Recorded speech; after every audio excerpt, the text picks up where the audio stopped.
Bismillahirrahmanirrahim, dengan mengucapkan syukur Alhamdulillah, kita panjatkan puji syukur kehadirat Allah Subhanahu wa Ta'ala, Tuhan yang Maha Esa, yang telah memberikan kita kesempatan untuk mendengarkan kitab Islami dalam kitabun majelis ini. Pembahasan kali ini dari kitab Al-Fath Al-Rabbani karya Syaikh Muhyiddin Abdul Qadir Jailani. Majelis 42, Takwa kepada Allah Subhanahu wa Ta'ala. Pagi hari, tanggal 19 Rajab 545 Hijriah, Syaikh Abdul Qadir Jailani menyampaikan ceramahnya. Rasulullah Shallallahu Alaihi Wasallam bersabda, barang siapa yang ingin menjadi manusia yang paling mulia hendaklah dia bertakwa kepada Allah Subhanahu wa Ta'ala. Barang siapa yang ingin menjadi orang yang paling kuat hendaklah ia bertawakal kepada Allah Subhanahu wa Ta'ala. Dan barang siapa yang ingin menjadi manusia yang paling kaya hendaklah dia lebih mempercayai apa yang ada pada tangan Allah daripada mempercayai apa yang ada pada tangannya. Barang siapa yang menghendaki kemuliaan di dunia dan akhirat, hendaklah dia bertakwa kepada Allah Subhanahu wa Ta'ala, seperti disebutkan dalam firman-Nya, sesungguhnya orang yang paling mulia di antara kamu di sisi Allah adalah orang yang paling takwa di antara kamu. Quran Surat Al-Hujurat, 13. Kemuliaan itu terdapat di dalam ketakwaan, sedangkan kehinaan itu terdapat dalam kemaksiatan. Barang siapa yang menginginkan kekuatan dalam memegang teguh agama, hendaklah dia bertawakal kepada Allah Subhanahu wa Ta'ala. Sebab ketawakalan akan menyehatkan hati, menguatkan, memelihara, dan mendidiknya sekaligus akan menunjukkan dan memperlihatkan hal-hal gaib kepadanya.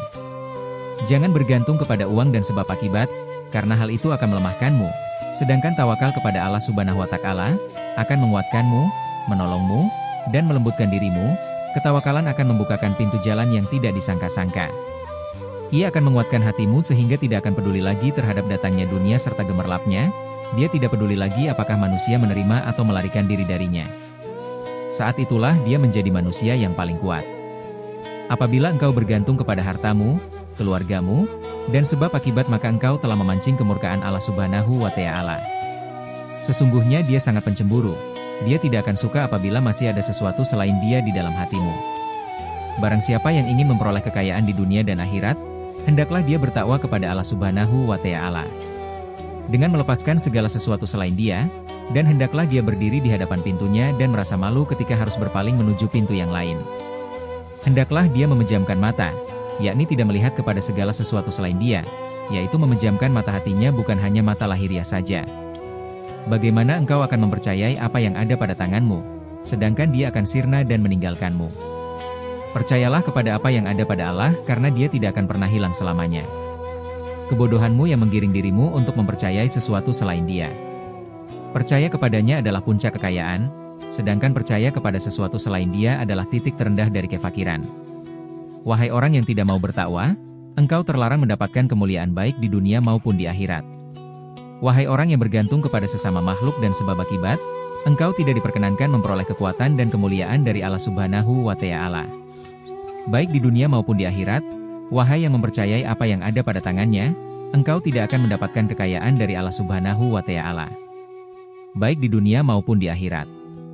Wahai muridku, apabila engkau ingin menjadi orang yang bertakwa, bertawakal dan percaya kepada Allah, hendaklah engkau bersabar, sebab kesabaran adalah pondasi dasar segala kebaikan. Apabila niatmu telah lurus, maka bersabarlah demi mengharapkan wajah Allah Subhanahu wa Ta'ala. Maka engkau berhak mendapatkan balasannya berupa masuknya cinta Allah dan kedekatannya ke dalam hatimu baik di dunia maupun di akhirat. Bersabar dalam menerima ketetapan dan takdir Allah Subhanahu wa Ta'ala. Sesuai dengan apa yang telah digariskan olehnya sejak dahulu kala berdasarkan ilmunya dan tidak ada seorang pun yang dapat menghapuskannya. Hal ini akan tertancap dalam hati seorang mukmin yang yakin, sehingga dia akan bersabar atas ketetapan Allah Subhanahu wa Ta'ala. Dengan penuh sukarela bukan karena terpaksa. Adapun sabar pada awalnya bisa saja karena terpaksa, tetapi selanjutnya adalah bentuk kerelaan. Bagaimana engkau akan mengaku beriman sementara engkau tidak memiliki kesabaran? Bagaimana engkau mengaku marifat sementara dirimu tidak memiliki keridhaan? Karena itu semua tidak cukup dengan pengakuan saja, tidak terbantahkan lagi sehingga engkau menyaksikan pintunya. Kemudian engkau menghapuskan galur itu dan bersabar atas deraan takdir serta langkah-langkah bahaya dan manfaat. Engkau berjalan dengan hatimu bukan dengan kakimu, jasadmu tidak bergeser sedikit pun, dan yang tidak bergeser seolah-olah tidak bernyawa. Hal itu memang memerlukan berdiam tanpa bergerak. Ketabahan adalah tidak memperhatikan bisikan makhluk, tidak berkumpul bersama mereka baik di dalam hati, nurani, batin maupun makna. Seringkali aku menjelaskan kepadamu, tetapi engkau tidak mau mengamalkannya. Betapa panjang uraianku, tetapi engkau tidak mau memahaminya. Betapa sering aku memberikan, tetapi engkau tidak mau mengambilnya. Betapa banyak aku menasihati tetapi engkau tidak mau menambil hikmahnya. Alangkah kerasnya hatimu, alangkah bodohnya hatimu terhadap Allah Subhanahu wa Ta'ala. Seandainya engkau mengetahui dan mempercayai pertemuan dengan Allah, serta mengingat kematian dan semua kejadian setelah mati, tentu engkau tidak akan seperti ini. Tidakkah engkau memperhatikan kematian nenek moyang kalian, ayah, ibu dan keluarga lainnya?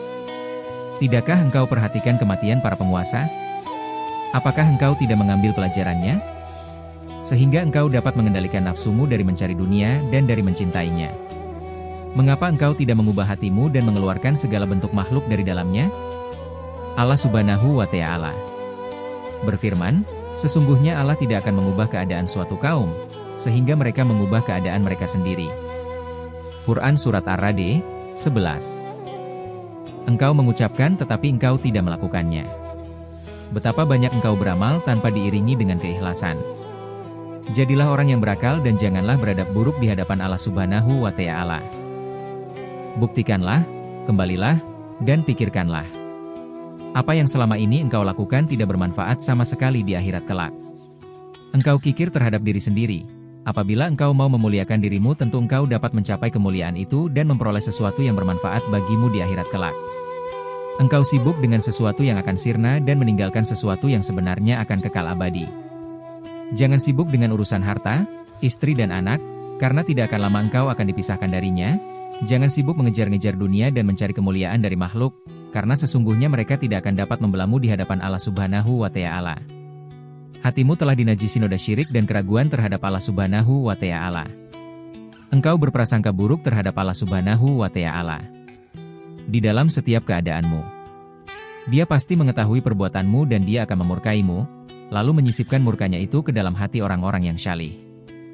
Ada sebagian para wali yang tidak mau keluar dari rumahnya kecuali dengan mata tertutup dan dituntun oleh anaknya. Ketika hal itu ditanyakan kepadanya, ia menjawab, aku tidak ingin melihat orang yang kufur kepada Allah Subhanahu wa Ta'ala. Suatu hari ia keluar dengan mata terbuka ketika melihat seorang kafir tiba-tiba saja ia pingsan. Sungguh betapa besar cintanya kepada Allah Subhanahu wa Ta'ala. Bagaimana bisa engkau menyembah selain Allah dan menyekutukannya dengan yang lain? Bagaimana bisa engkau memakan nikmatnya lalu mengkufurinya? Engkau tidak membalas kemurahannya, justru engkau lebih memilih berkumpul dan duduk bersama orang-orang kafir, karena di dalam hatimu tidak ada lagi keimanan ataupun kecintaan kepada Allah Subhanahu wa Ta'ala.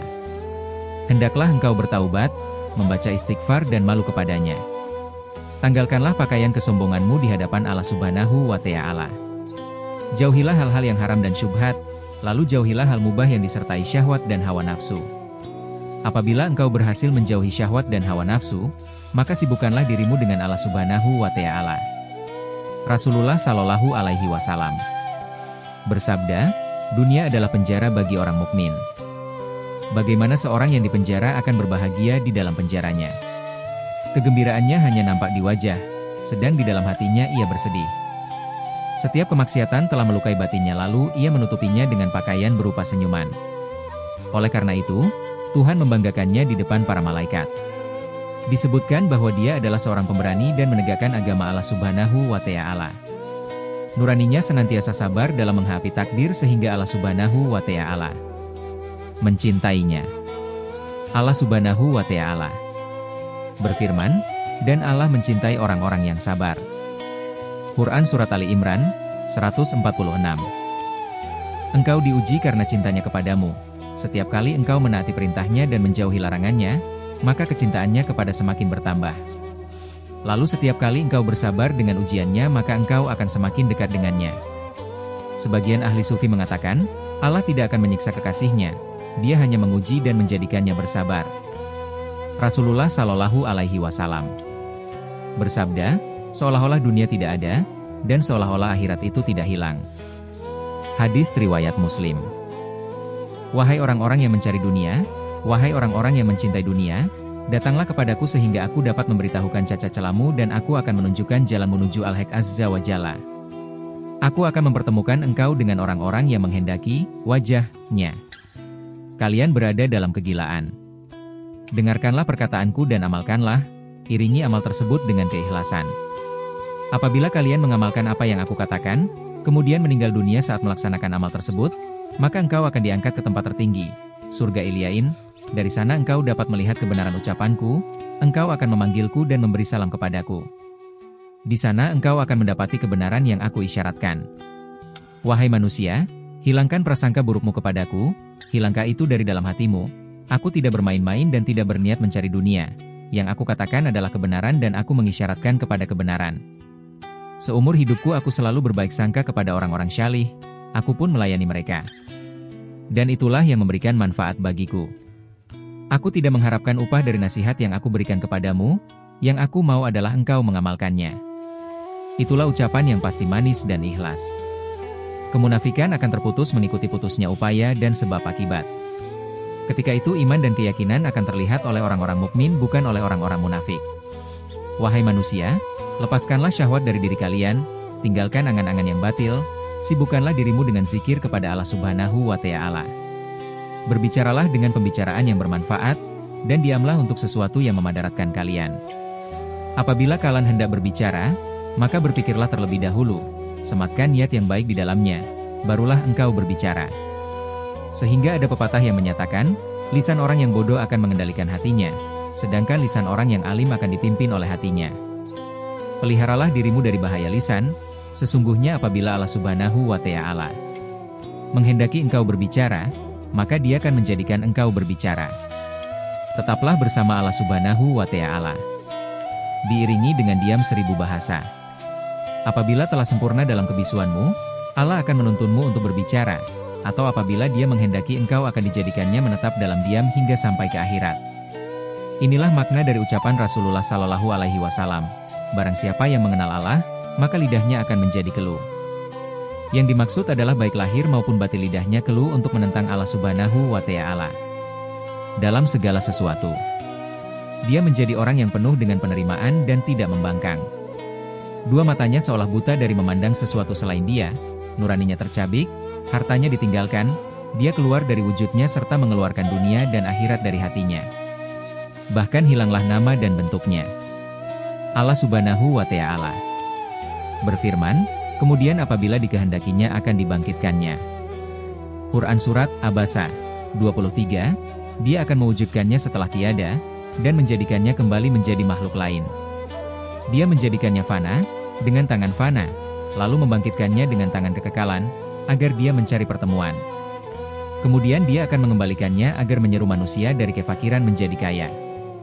Yakni merasa cukup dengan adanya Allah Subhanahu wa Ta'ala, dan kefakiran yang dimaksud adalah jauh dari Allah Subhanahu wa Ta'ala, dan merasa cukup dengan selain Dia. Orang yang kaya adalah hatinya merasa cukup dengan berdekatan kepada Allah Subhanahu wa Ta'ala.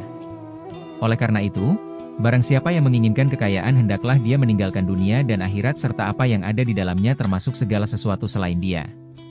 Dia mengeluarkan segala sesuatu dari hatinya sedikit demi sedikit. Dia tidak lagi terikat oleh hal yang sepele ini.